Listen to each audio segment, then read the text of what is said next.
many skills.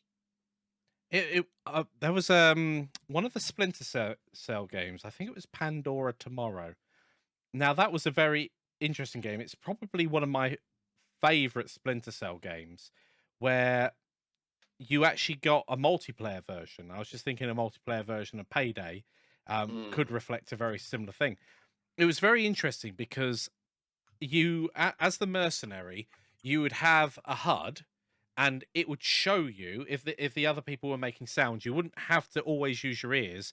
It would show you whether the sound came above and below and where it came from. So if you were very good at monitoring that, you could actually intercept anybody moving Although I should quickly point through out, the map. Payday is a multiplayer game. It's just you're on the same site. Yeah. There are games like that where some of you are cops and some are robbers. Yeah. Well, the great thing was that the stealth mechanic, if you've ever played Splinter Cell, you know that if you're in a dark spot, you actually kind of fade in.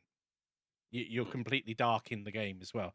And that came across as a mercenary as well. You wouldn't be able to, if one of the Splinter Cell guys, I don't know, Spec Ops, went into the shadows, they'd be invisible immediately. I believe they're called solids. No, you're So thinking... you play one called Solid Snake. No, you mean Sam Snake and Solid Fisher, yeah? Yeah. Had to think then. Testing my brain. My poor brain. I haven't had coffee yet. Leave me alone. Hello, cat. So yeah, there's some interesting stuff in there. One of the things I like is that I love the masks you can get paid to. Some of them are if you buy DLC, you just have access to them. Some of them are from events. Yeah. Some of them you have to do certain things. Some of them are just random. Mikey doesn't play with the masks. Just doesn't care. Well, it's interesting. I like the idea of them now, but to me, they're almost, I suspect a lot of them are, depending on when you bought the game, DLC. And I don't care. I mean, I play Minecraft as Alex or Steve, the default skins, and it's one of these things. And I know there's a sort of a subculture with a lot of games where you can have skins that if you play as the default skin, you get ridiculed. It's like, no, I'm just sensible with my money. It's not so much that, because the default masks of each heister are very cool. It's you can unlock a mask, you can unlock materials, you can unlock patterns, you can unlock colors. Yeah. So once you've been playing a few times, you can start making some really fun looking masks. And I kind of love the creativity in that. I like the idea of a mask being a pair of shades. It's like, what I don't like is that you can also get weapon skins, which were designed to be traded on the Steam community. Okay, yeah. And this feels like a nod to Counter-Strike. In fact, and every other game that does it.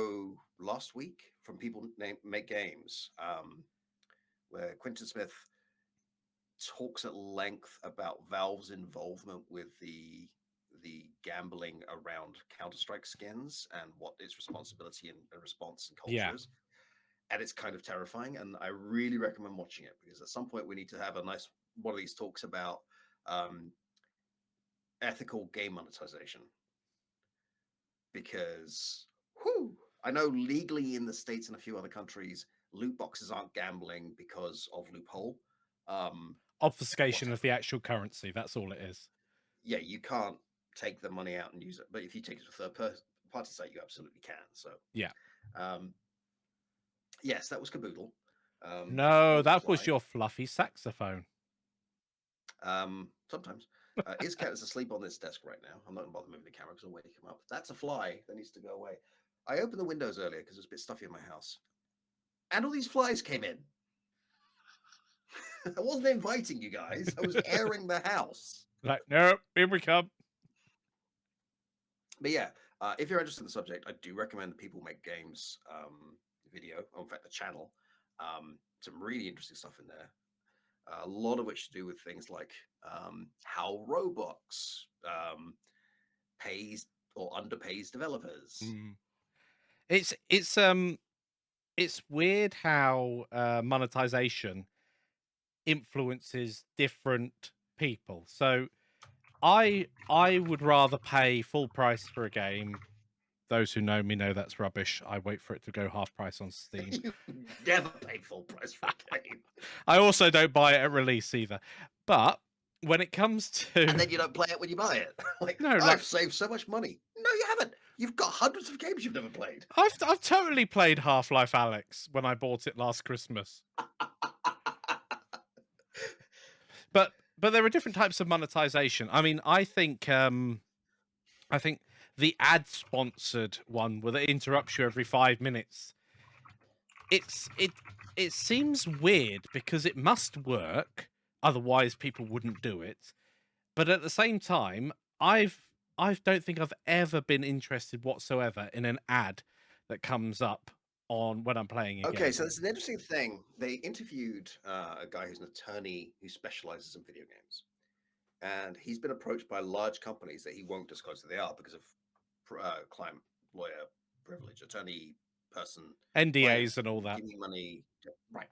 Thank you. So because of the MBAs, wait, that's a basketball association. Is an MDA a drug?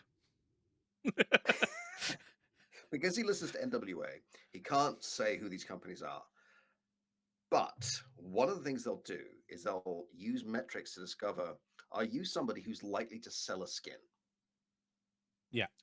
If you're not, or to use your money to buy one from the community, if you're not, they'll tweak the odds so that you're much more likely to get the high value skins. Interesting.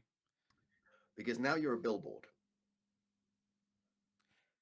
Whereas if you're somebody who's likely to do it, they'll tweak the odds so that you're almost never going to get them as drops. So you'll spend the money. I Which mean, is that's completely illegal in the gambling industry. Yeah. And they're like, can we do variable odds? And he's like, no, you can't. It's but It's a things like that. problem. Like, Yeah. there's a self-selection going on. If you're somebody who doesn't routinely fall for this, they'll market it to you in a different way. Yeah. It's a bit like those very poorly written internet scams you get in your email, right? Where you laugh at the spelling mistakes and the grammar, but actually those aren't mistakes. Those are there because the people who are likely to spot those are the people that they don't want to waste their time on the scam because they're not going to fall for the scam. That's fair There's a enough. self-selection going on. Yep. There I thought I was being I kind have to the no idea if it Nigerian was prince. EA. I have no idea if it was WB Studios. I have no idea if it was Valve. I don't know who it was. He didn't say. But let's face it, it's not like there's a shortage of big companies who want to make money. It's kind of what a company's for. No, it's weird though with the game mechanics. I mean, I've noticed that a lot of the games that I would potentially be interested in now on iOS are now not available to buy. They're behind Apple's monthly subscription. Apple has a monthly subscription. Yeah, I can't remember what it's called, but for I their keep for the getting ads games on YouTube for shows that look really interesting, and I look at them and they're like on Apple Plus. It's like I'm not getting that. I'm not spending monthly money on every possible streaming service. I might as well just get cable. I mean, it is. I think the game industry is moving slowly towards a more cable-like model. I mean, I've got Game Pass, and that is actually worthwhile to me because because of the way that if you sign in on a computer and you've got children, you can actually sign in, buy the game or download the game, buy it, purchase it, add it to your record, switch account back to the child, and it becomes available to them. Mm-hmm. They can't just select it and download it. You have to do that little song and dance. But that means that instead of we all want to play Slime Rancher 2 or we all want to play Minecraft. Well, each time something like that comes out, even if it's just 10 quid, we've got 5 children in the house. If some of the games they all want to play in that 50 quid a pop, it pays for itself very quickly. Or So the can question do.